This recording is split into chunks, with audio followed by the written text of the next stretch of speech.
This is episode 10 in my All About Fall series. Hi guys, thanks for stopping by my channel. I have a really fun video. If you like it, please give me a big thumbs up by hitting that like button. And if you haven't already, please be sure to hit the subscribe button. Don't miss any of my upcoming videos. Be sure to click on the bell next to the subscribe button and then select all. Today, I'm collaborating with my sweet friend Elizabeth of Dandysoap DIY, and we've come up with some super fun transformations. We're taking these Dollar Tree items and placing our own personality in them. They are so super cute already, but adding our own touch will make them ready for fall and ready for our own decor. In this video, you will see my transformations, and please visit Elizabeth at Dandysoap DIY to see what she did. In Elizabeth's channel, you will find DIY crafts and decor, painting, wood projects, wreaths, homemade items, and she is also being asked by her viewers to add more sewing projects. She seriously has a talent for being able to do it all, and I am in awe of her wide range of crafting skills and know-how. If you have a question about any home project, just ask Elizabeth, and you can find her on Instagram too. She will answer and help you out. She's a sweetheart and I love her to pieces. She's given me so much guidance along this YouTube path I've taken.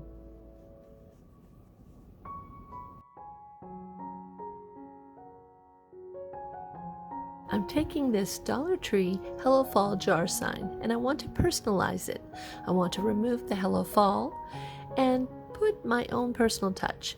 So I will take this medium grit sanding foam block and remove all of the glitter. I will also remove this burlap piece at the top along with the string. I have pretty much destroyed much of the painting, so I will have to replace it. I'm using some chalk paints in crystal and white and also ivory. I've mixed ivory and the crystal to make a very light blue sky effect, and I'm just simply covering over the Hello Fall wording, and I will have to place 3 coats to completely cover it.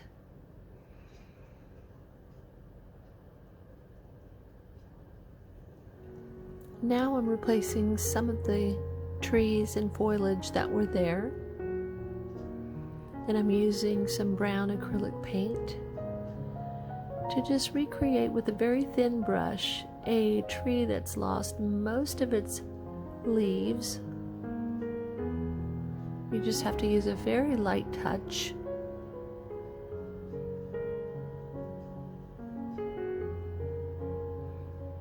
And now I'm adding a slightly darker tint. This may be, yes, this is black mixed with the brown. And now I will have to paint over this once again because I did scratch off most of it. I'm using some ivory in acrylic paint here.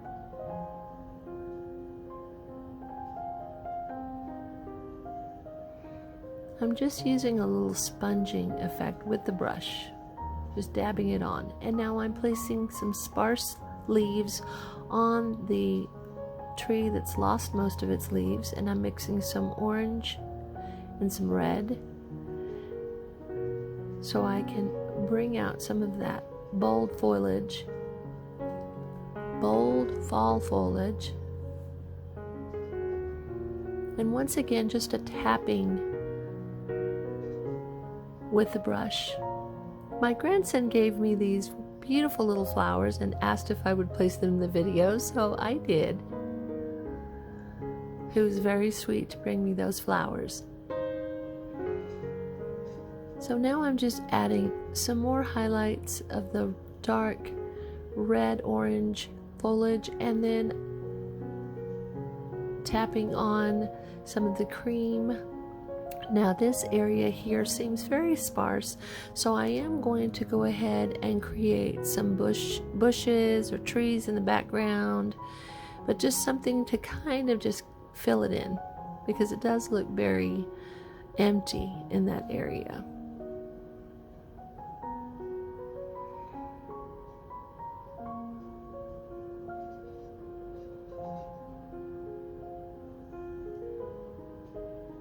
And now I'm giving the sky a slight bit of a dawn or an afternoon streaky look. It didn't have that in the original, but I am making this my own original piece. Now I've taken this wording, which is "Welcome to the Polands," and I had to step away and trace this in pencil at my computer. But now I'm just using a Sharpie marker, and I am making all the lines very bold, and I will fill all of these lines in a moment. But I am showing you how I just simply went through and retraced everything that I did in just pencil. I did try to create a rounded effect by making the letters at the top of the welcome word to have a slight bend at the top. I wanted to give the effect that this is a jar, and that is the rounded portion of the jar. And here I'm simply filling in the sides that I wanted darkened. I copied this off of a picture that I saw on Pinterest. And of course it didn't have this wording, but I just applied it to my name and the words that I wanted to use. Now I want to recreate the top of the jar, and I'm going to use this baking pan, and I'm going to cut a piece off, and this ridge right here will be the edge of the jar. I thought that was perfect, but I will have to manipulate this aluminum foil by making it curve just slightly. So I am just working with it because it is very pliant. I am able to work with it and give it that slight curve.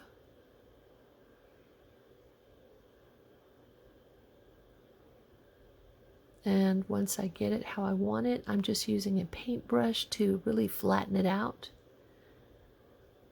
And then I am simply folding all of the edges down.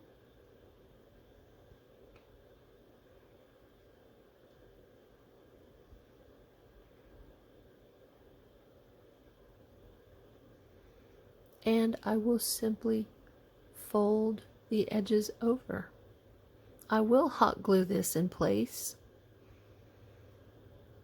But before I do that, I wanted to create the lines of the jar lid. So I'm using the flat side or the end of the paintbrush, and I'm just, with some good pressure, I am pressing down on the foil and creating those ridges to give it more of a realistic jar lid like you would find on a mason jar. Now I notice that I need a little bit more of the paint to come up because I don't want this piece to show that's not painted. So I'm bringing the paint edge up, and now I'm hot gluing and putting this down in place. And let me give you a tip. Be sure if you ever hot glue any aluminum, you're very careful, because the hot or the heat of the glue does transfer through and it becomes very hot. I found that out. Just be very careful. And now to further give a really cute touch, I'm using this buffalo check very thin ribbon, and I'm hot gluing it to the back, and I'm going to wind it around the front along the edge of the new lid that I have in place.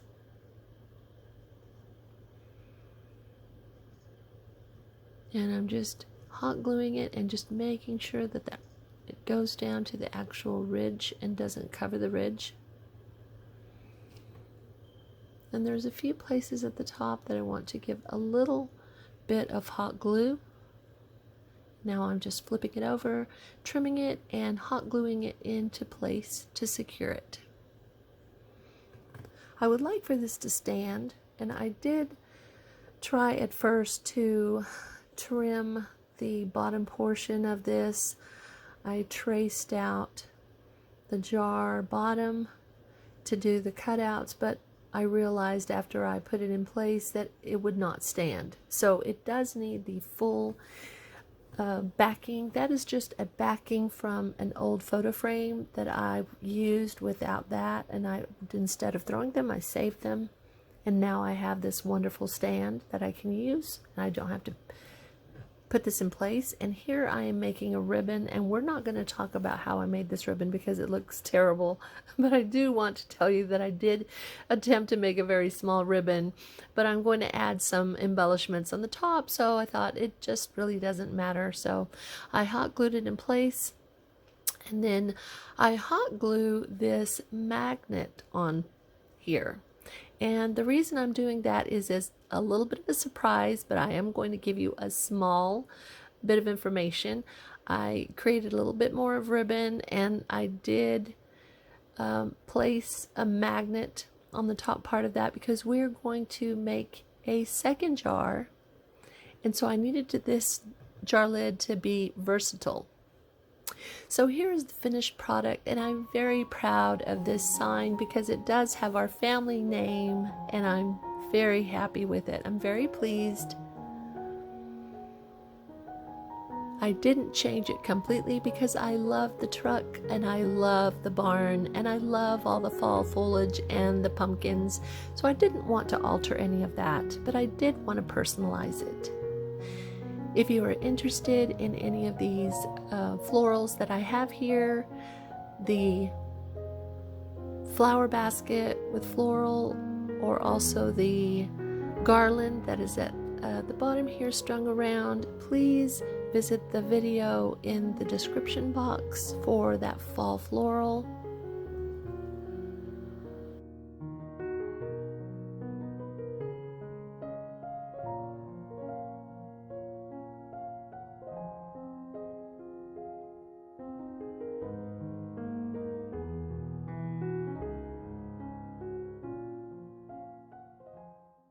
This is a very cute sign, and so I want to turn the back side of it into something different, something for fall.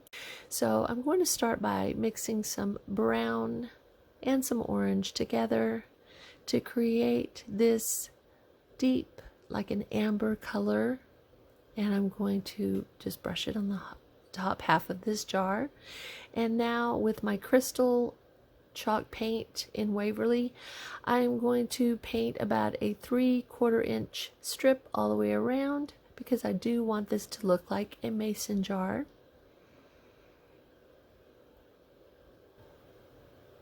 It has a slight tint of blue to it, and here I am drawing and painting a cinnamon stick, and I'm just using brown mixed with a black acrylic paint. And here I am painting an orange slice. I'm using orange acrylic, and as you will see, I'm going to switch over to my pumpkin in my Waverly chalk paint, and that paint went on so much more smoothly and so much more vibrantly. And here I am applying antique white in just an acrylic paint for the orange detail, and here is just some dark brown, and I'm adding white chalk paint here, and here I am using some more of the crystal over the cinnamon stick, and now with some red mixed with brown, or dark brown, I am creating the cranberries.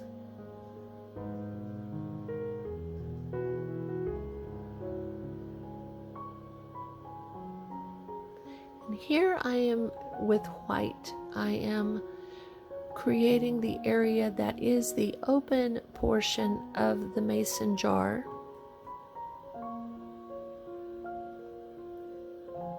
As you can see, it is much wider than the crystal.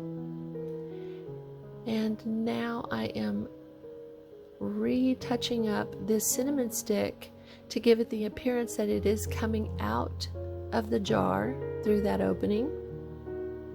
And now I'm using some crystal to go over any areas that are right across there, and I'm giving some detail with white to the orange for the sections. And now I'm giving some red and white mixed together in 2 different shades for the highlight of the cranberries. And now I'm giving with crystal, I am giving some detail for the jar to make it appear that the jar is glistening. And I'm using white to create the rings of the mason jar top. And now I'm doing a little bit of a surprise. I am using black. I found a picture on Pinterest that I wanted to recreate at the bottom half of this jar. And so I'm giving 2 coats of ink in Waverly chalk paint, and with my pencil I am looking at the picture on my phone, and I am creating the words hot apple cider in a banner on a black background. And you will see I started to use a paintbrush with white, and that was not successful. It was going to take forever. So I used my fine point chalk marker that I bought at Walmart,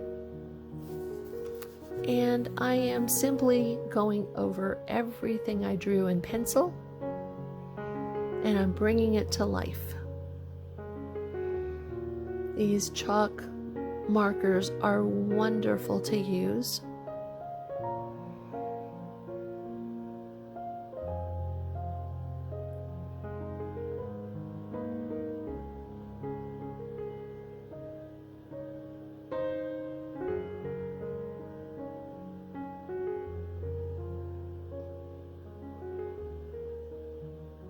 I love the scrolly lettering, and I do love that little detail of each letter having a small point or edge coming out in between, in the middle section of each letter. I loved that detail.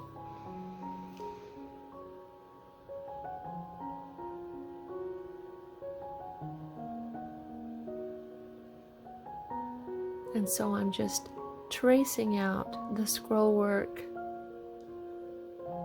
If you're afraid of doing freehand, you might want to find a picture of something that you would like to recreate, and you can simply practice it.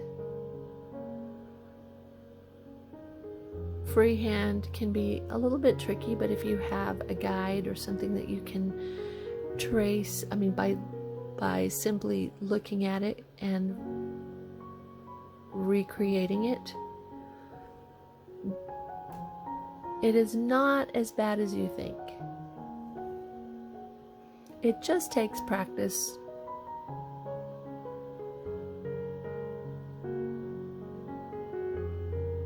I don't have a Cricut machine, and I don't envision probably ever buying one. So I'll just use these methods. And now I'm going to paint the apple that was in that picture.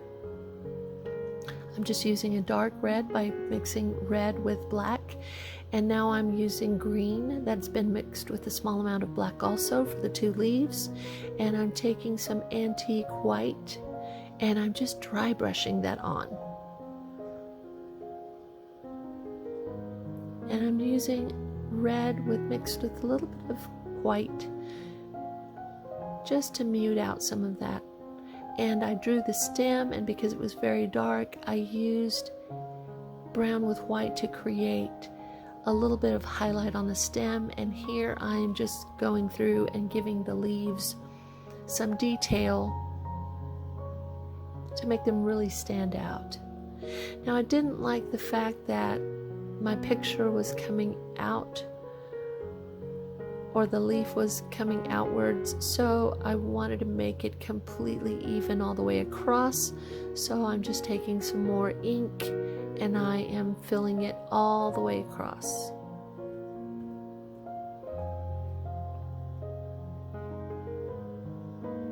Now, unfortunately, I did not capture this, but if you notice the orange section, I did do some detail with seeds of the orange section, and here at the very top you will notice that I'm doing some little scraping or dry brushing effect with white, and I did it all over, but I didn't capture that.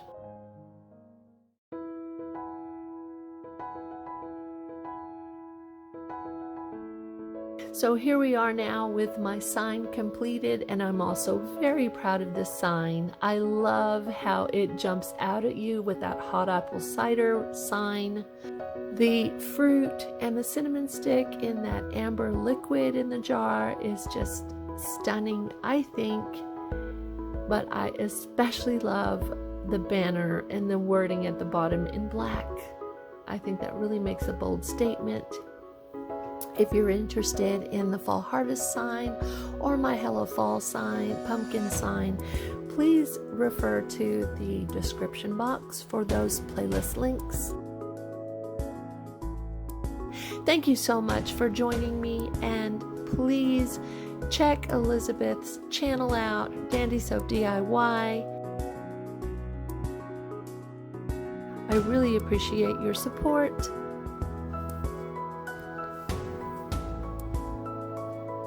Until the next video, have a great day.